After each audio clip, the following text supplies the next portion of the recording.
Some of old classmates are unforgettable.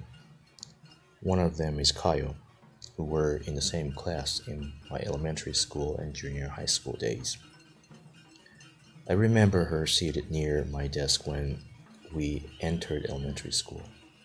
She was not one of those joyful or cheerful girls in the class. She was quite opposite of those natures. I knew she liked about me. She even wrote about what I had said or explained to her about.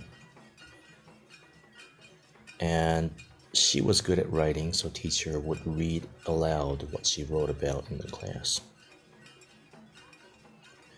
It was when we were in the third grade when she said to me, "My brother is working in South Africa. He has a book of magical signs or symbols, and those things will fight against whoever gives you harm or make you feel bad. There are a couple of levels for it, from 10 to 500, she said. 10 is the mildest, and 500 is the strongest. And she asked me if I wanted to try one. And she said she could prepare me a level 10 token.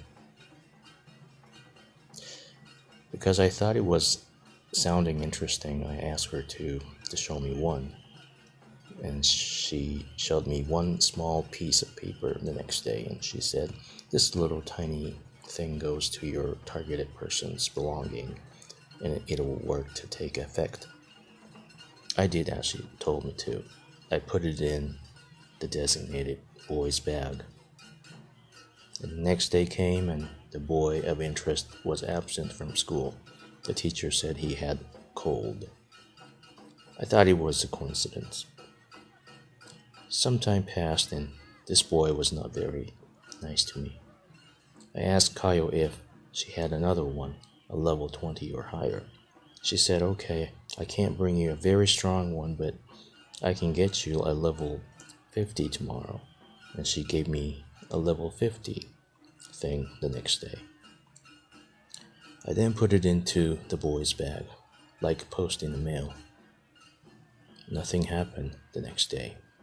I thought that the little tiny token thing didn't work.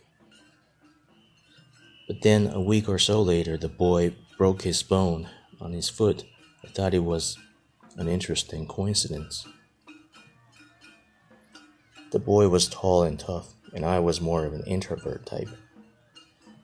He was dealing me with a little respect. One day I wanted to try another one of tokens on him. I asked Kayo to bring the strongest. She said, "You mean a 500 thing?" I said, "Yeah, if you can bring one." And she said she could do that. The 500 token didn't actually work right away. 1 week passed, there was nothing. 1 month passed, but nothing happened. I then completely forget about it until he passed away at the beach 4 years later.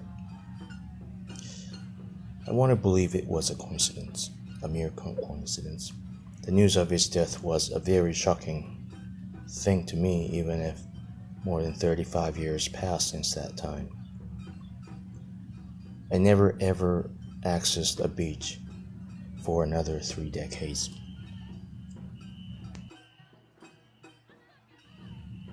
At the age 14, I moved to other address because I had to change schools. On the last day at the old junior high school, Kayo put her hand into my pocket and said, "Please don't see this until you get home." But I checked it out before going home. It was just one half of earrings. Just one, not two. I was expecting to see more precious or expensive jewelry thing, like ruby or diamond. But it was an incomplete earring. I thought, what did she expect me to do with that? I then threw that away. 3 years later, I moved to a big city where my high school was located. The city was a faraway place, which is about 2.5 hour drive away from my hometown. There was no single person I knew in that city, so I started with totally new people there. There was an outdoor event involving my high school folks,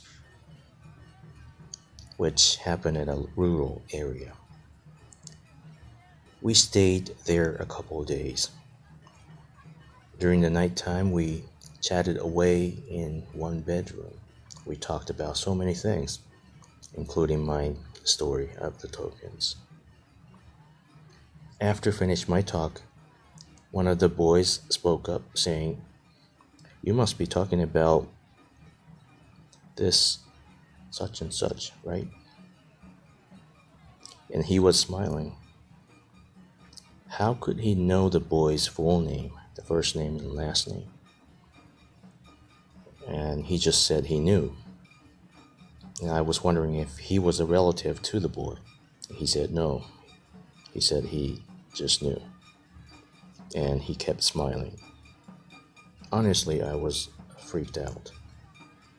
And then we switched over to another topic, and we didn't get back to that story anymore.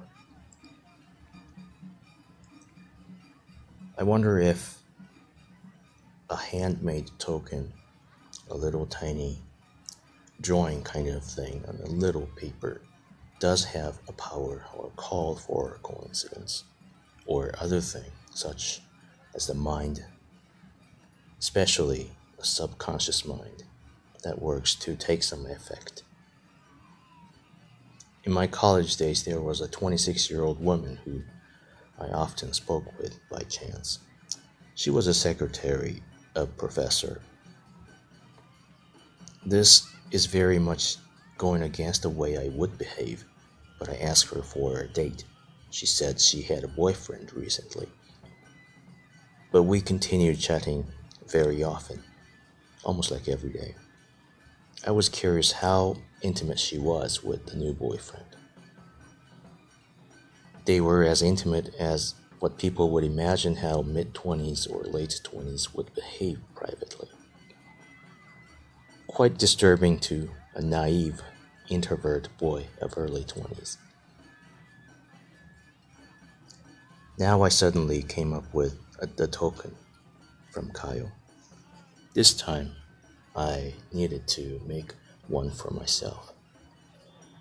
I'd never met or contacted her since the age 14. She was nowhere. The token I made for myself turned out to be working, to some extent, of course. The secretary called me up in the middle of the night saying, "We broke up." She said it a couple of times to me. We just broke up. And then again, I thought it was, what a coincidence. I didn't make it to date with her after all, even after that. She was still sticking to the old relationships with the old boyfriend she broke up with. And so I could not find any chance to change this situation. If a token was workable, then that might have been a limitation of what it could handle, I thought. But these experiences made me feel I wanted to count on coincidences. After inactive years, at around the age 35 or 6, I prepared a token for traveler safety, a driver's safety, or for getting better job opportunities. Thankfully, I have been safe. I even obtained a good job opportunity, which is more than I had expected. But then I started feeling those could be realized even without my tokens. I then started to feel it's not a token, but the mind, especially my subconscious mind. that may work to fabricate or call for desired phenomena. The same thing might be true with pandemic situation as well as today's political situation. Subconscious minds can be very powerful or can hold energy when collected and piled up. If the tokens I used in the past really had the power to make the reality, then the subconscious minds collected should also have much stronger power to change the reality.